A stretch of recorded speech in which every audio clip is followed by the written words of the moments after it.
નમસ્કાર મિત્રો, આરાધના ગુજરાતી ન્યૂઝમાં આપ સૌનું સ્વાગત છે। ચાલો શરૂઆત જ કરીએ એક એવા મોટા સવાલથી જે સીધો આપણા સૌના રસોડા સાથે જોડાયેલો છે।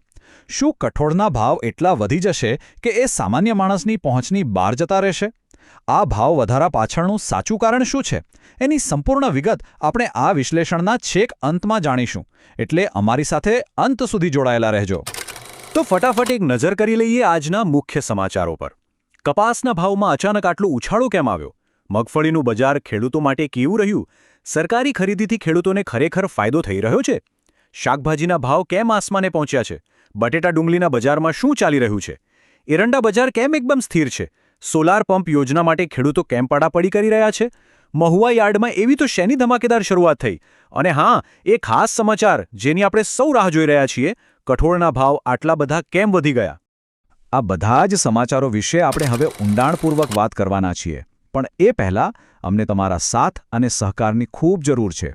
જો તમને અમારો આ પ્રયાસ ગમતો હોય તો આ રજૂઆતને એક લાઇક જરૂર કરી દેજો, અમારી આરાધના ગુજરાતી ન્યૂઝ ચેનલને સબસ્ક્રાઇબ કરી લેજો, અને હા, તમે કયા ગામ કે શહેરમાંથી આ જોઈ રહ્યા છો એ અમને કોમેન્ટમાં ચોક્કસથી જણાવજો। ચાલો તો હવે સીધા જ આજના વિગતવાર સમાચારો પર આવીએ। સૌથી પહેલા વાત કરીએ કપાસના બજારની। રાજકોટ માર્કેટયાર્ડમાં અત્યારે કપાસની એટલી બધી આવક થઈ રહી છે કે જેની સીધી અસર એના ભાવો પર જોવા મળી રહી છે।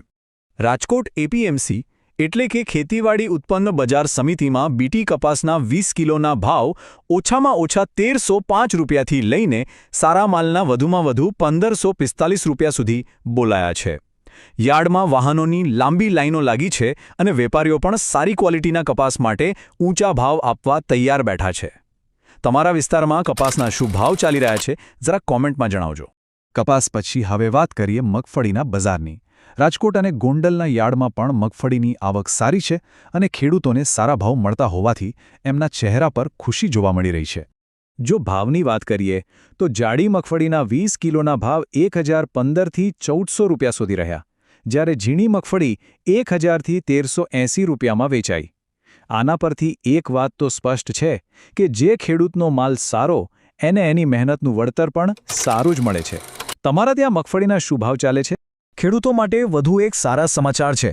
સરકારે સીસીઆઈ મારફતે કપાસની ટેકાના ભાવે ખરીદી શરૂ કરી દીધી છે અને આનાથી ખેડૂતોમાં એકદમ ખુશીનો માહોલ છે। જી હા, આ ખરીદી કરી રહી છે સીસીઆઈ એટલે કે ભારતીય કપાસ નિગમ, અને તેમણે એ ગ્રેડ કપાસનો 20 કિલોનો ટેકાનો ભાવ નક્કી કર્યો છે 1612 રૂપિયા। તમે જુઓ, આ ભાવ ખુલ્લા બજાર કરતાં ઘણો વધારે છે। આનાથી ખેડૂતોને વચેટિયાઓથી મુક્તિ મળશે અને આર્થિક રીતે પણ ફાયદો થશે। સરકારના આ પગલાં વિશે તમારું શું માનવું છે? હવે એવા સમાચાર જેની સીધી અસર દરેક ઘરના બજેટ પર પડે છે। શાકભાજીના બજારમાં તો જાણે આગ લાગી હોય એવો માહોલ છે। ખાસ કરીને લસણ, મરચાં અને આદુના ભાવ તો સાંભળીને જ નવાઈ લાગે। જરા ભાવ પર નજર તો કરો।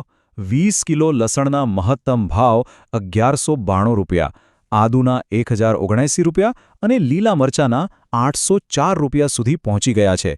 વ્યાપારીઓનું કહેવું છે કે ઉત્પાદન ઓછું છે અને સામે માંગ વધારે છે, એટલે આ ભાવ વધારો જોવા મળી રહ્યો છે। તમારા શહેરમાં શાકભાજીના શું ભાવ છે અમને જરૂરથી જણાવજો। તો આપણે વિશ્લેષણના મધ્ય ભાગમાં પહોંચી ગયા છે, પણ ઉત્સાહ જરાય ઓછો ન થવા દેતા। હજુ ઘણા મહત્વના સમાચાર જાણવાના બાકી છે। આગળ આપણે જોવાના છે કે બટેટા ડુંગળીના બજારમાં શું ચાલી રહ્યું છે, એરંડાના ભાવ કેમ ટકી રહ્યા છે, સોલાર પંપ માટે ખેડૂતોમાં આટલી બધી દોડધામ કેમ છે, મહુવા યાર્ડમાં શું નવું આવ્યું છે, અને હા, ભૂલતા નહીં, આપણા આજના ખાસ સમાચાર તો હજુ આવવાના બાકી જ છે। ચાલો આગળ વધીએ બટેટા અને ડુંગળીના બજાર તરફ। અહીં ગ્રાહકો માટે થોડા રાહતના સમાચાર છે, કારણ કે ભાવ હાલ નિયંત્રણમાં છે। બટેટાના 20 કિલોના ભાવ 103 રૂપિયાથી લઈને 389 રૂપિયાની વચ્ચે રહ્યા, જ્યારે સૂકી ડુંગળી 51થી 270 રૂપિયામાં વેચાઈ રહી છે। જો કે આ ભાવ ગ્રાહકો માટે સારા છે, પણ બીજી બાજુ ખેડૂતોને તેમના પાકનું જે વળતર મળવું જોઈએ એ નથી મળી રહ્યું। આ ભાવો વિશે તમારો શું અભિપ્રાય છે? હવે એક નજર કરીએ એરંડા બજાર પર। યાર્ડમાં એરંડાની આવક ઘટી ગઈ છે, તેમ છતાં ભાવોમાં એકદમ સ્થિરતા જોવા મળી રહી છે। એરંડાના ભાવ 20 કિલોના 1210થી 1281 રૂપિયાની વચ્ચે ટકેલા છે। આનું મુખ્ય કારણ છે આંતરરાષ્ટ્રીય બજારમાં દિવેલની મજબૂત માંગ। આ જ કારણે ઘણા ખેડૂતો સારા ભાવની આશામાં અત્યારે પોતાનો માલ રોકી રહ્યા છે. તમને શું લાગે છે, આવનારા સમયમાં ભાવ વધશે કે ઘટશે? હવે એક એવી સરકારી યોજનાની વાત કરીએ જેને ખેડૂતો તરફથી જોરદાર પ્રતિસાદ મળી રહ્યો છે. એ યોજના છે પીએમ કુસુમ યોજના. સોલાર પંપ માટે ખેડૂતોનો ભારે ધસારો જોવા મળી રહ્યો છે. આ યોજના આટલી સફળ કેમ છે? કારણ કે સરકાર દ્વારા 60% જેટલી મોટી સબસિડી આપવામાં આવી રહી છે. મતલબ કે ખેડૂતે માત્ર 40% જ ખર્ચ કરવાનો છે. આનાથી સિંચાઈનો ખર્ચ ઘટે છે અને દિવસે વીજળી મળવાથી ખેતીનું કામ પણ સરળ બને છે. તમારામાંથી કોઈએ આ યોજના માટે અરજી કરી છે ખરી? ચાલો હવે તમને લઈ જઈએ સૌરાષ્ટ્રના ડુંગળીના ગઢ ગણાતા મહુવા. અહીંના એપીએમસીમાં નવી લાલ ડુંગળીની ધમાકેદાર આવક શરૂ થઈ ગઈ છે અને ખેડૂતો વેપારીઓમાં ઉત્સાહનો માહોલ છે. મહુવાની લાલ ડુંગળી એની ક્વોલિટી માટે આખા દેશમાં જાણીતી છે. આ વર્ષે પાક સારો હોવાથી ખેડૂતો અને વેપારીઓ બંનેને સારા ભાવ મળવાની પૂરેપૂરી આશા છે. બીજા રાજ્યોના ખરીદદારો પણ મહુવા પહોંચવા લાગ્યા છે. જો કોઈ મહુવા વિસ્તારમાંથી આપણી સાથે જોડાયું હોય તો કોમેન્ટમાં જરૂરથી જણાવજો. અને હવે સમય છે એ સમાચારનો જેની આપણે બધા શરૂઆતથી રાહ જોઈ રહ્યા હતા. આજના ખાસ સમાચાર, કઠોળ બજારમાં જે આ જબરદસ્ત તેજી આવી છે એની પાછળનું અસલી કારણ શું છે? આવક સારી હોવા છતાં ભાવોમાં જરાય ઘટાડો નથી. તુવેરના ભાવ 20 કિલોના 1500 રૂપિયાની સપાટીએ છે, જ્યારે સફેદ ચણા તો 1825 રૂપિયાના રેકોર્ડ ભાવે પહોંચી ગયા છે. પણ મોટો સવાલ એ જ છે કે આટલો બધો ભાવ વધારો અચાનક આવ્યો ક્યાંથી? અને આ રહ્યો એ સવાલનો જવાબ. બજારના જાણકારોનું સ્પષ્ટપણે માનવું છે કે ભાવ વધારા પાછળનું સૌથી મોટું કારણ છે લગ્નગાળાની સિઝન.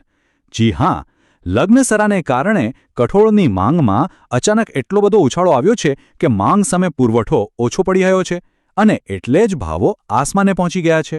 તો મિત્રો, આ હતું આજના બજારના મુખ્ય સમાચારોનું સચોટ વિશ્લેષણ. આશા છે કે તમને આ માહિતી રસપ્રદ અને ઉપયોગી લાગી હશે. જો તમને અમારો આ પ્રયાસ ગમ્યો હોય તો આ વિશ્લેષણને લાઇક કરવાનું અને અમારી ચેનલ આરાધના ગુજરાતી ન્યૂઝને સબસ્ક્રાઇબ કરવાનું બિલકુલ ભૂલતા નહીં. ફરી મળીશું નવા સમાચારો સાથે. આપનો ખૂબ ખૂબ આભાર.